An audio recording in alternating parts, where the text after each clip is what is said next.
kāpēc Nvidia akcijas nepieauga, jo bija tik ļoti labi rezultāti. Nu, tur virsrakstos varam redzēt, vai ne? Ienākumi pieauga par 8%, peļņa pārsniedza analītiķu prognozes, arī peļņas akciju pārsniedza analītiķu prognozes, bet, ja mēs pastāmies šorīt, akciju otrreizējā tirgu, nu, jeb after hours, ja, ir bez izmaiņām gandrīz. Un kāpēc tā?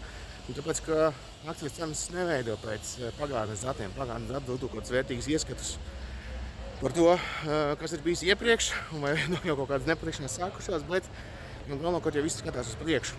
Un, ja pastāmies uz priekšu, tas, ko uzņēmums teica, mazliet paaugstināja prognozi saviem ienākumiem peļņai nākamajam ceturksnim. Tur nav nekas tāds, to visu jau bija ierēķinājuši. Lai akcijas pieaugtu, vajadzēja būt būtiskam pārsteigumam. Man ir sajūta, ka pat pozitīvie scenāriji visi jau ir saplānoti iekšā. Un, ja mēs pastāmies uz akcijas cenu, nu, jau kādu labu laiku, jo nekādu būtisku lielu izmaiņu nav. Tie lielie rezidētāji jau ir notikuši pirms pagājušā gada vasaras.